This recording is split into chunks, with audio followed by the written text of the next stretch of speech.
Once again, I'm here doing another project. This is a beautiful hand-tufted leather sofa. So I have an open checkbook for something like this, but today we're going to show you, as I'm almost done, I have the cushions to do, and the only thing I'm going to show you today is really the final touch on this beautiful leather sofa, which are going to be decorative French natural nails to be put around the borders. So let's get to it. Okay, so to do a French natural nail border, which is what we're going to be doing, you need at least three things. You need your tack hammer, but a good tack hammer. You need a professional tack hammer. I suggest the Osborne number 33. And again, just to review on your hammer, you have a hammer end and you have the magnetic end. We're only going to be using a hammer end on the application of these beautiful French natural tacks. So what I have in my hand right now is the longer one. I want to show you. I got a box of them all ready to go. And these are the 3/4 inch. And then we have 1/2 inch. Okay, you only use the 1/2 inch when you can. And the 3/4 inch, you get backup tack in case the 1/2 inch isn't working. Sometimes you have a lot more material to go through, so you introduce the 3/4 inch. And what you want to do, folks, is make sure you check the die lot. These do come in different die lots. Make sure the die lots are the same. Okay, so here we go. So I'm going to start with the 1/2 inch just to see. I've already got my border on here. Okay, just for you guys on YouTube, I'm going to start halfway up this border. Usually you want to start at the bottom, but just for you guys, I really want you to see how this is done. So again, do not use your magnetic end of your tack hammer when you do this. And what you want to do now is, because you have a tack, it's about 1/4 inch around. Okay, but the stem is right in the center of the tack, so you have to allow for that. So the client has specified that they want the tack away from the piping.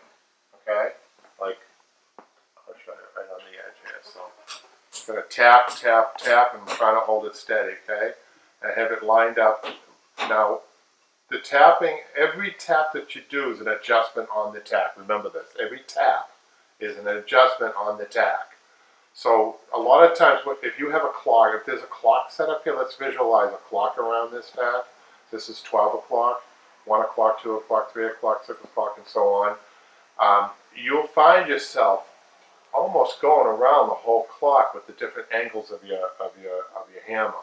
And each tap is an adjustment. So I already see the edge of my nail is going to hit the piping. I don't want that to happen. So I'm going to come this way, tap, tap, tap, tap, and I'm going to keep tapping.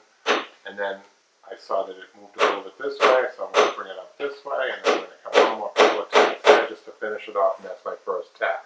Okay, so let's start the second one. Now, I would not advise the plastic tip on your nail, on your hammer.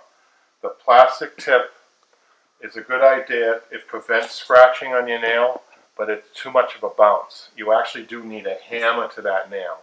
And the only thing I can say is, yeah, you might have a couple of little scratches. If you have one that's more scratchy, take it out and do it again by the time you're done. But you're going to have a lot of much straighter line of your tacks with the hammer.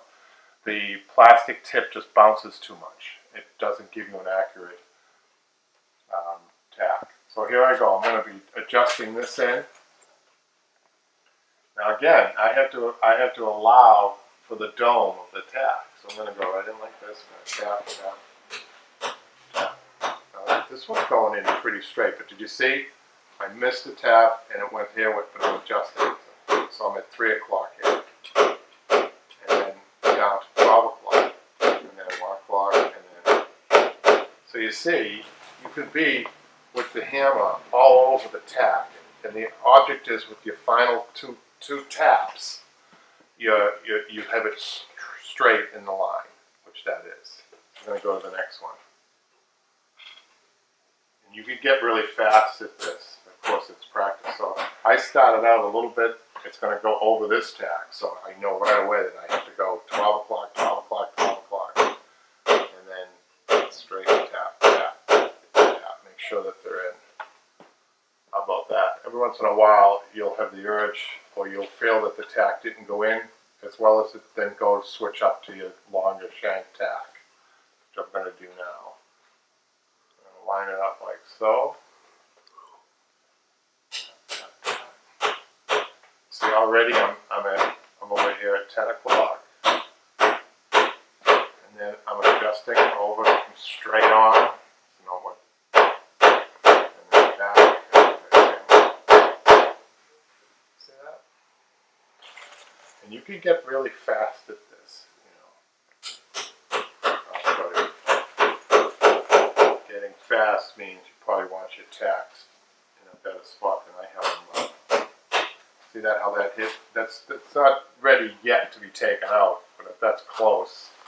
Okay, but I think I can recover from this tack. See that?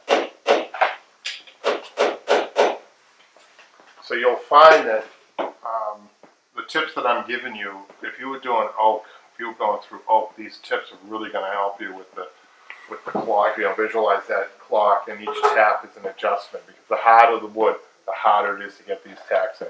These are going in really good because this is a soft wood.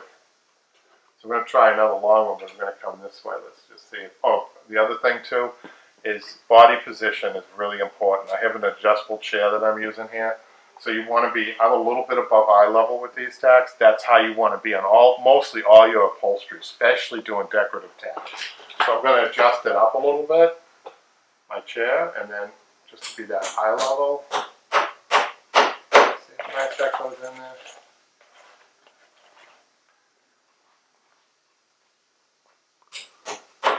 See how it bends, so I adjust that.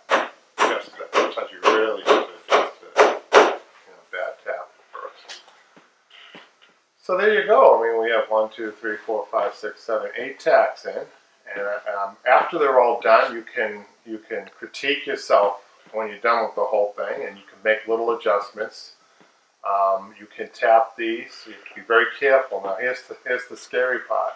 This beautiful leather. If you miss, you're going to rip the leather. It's not like fabric, so you have to be careful with these adjustments. But an adjustment like this one here, I'm not completely happy with. I think it can be moved over a little bit. So I'm going to just tap, tap, tap, and I think that looks a little better. So there we go.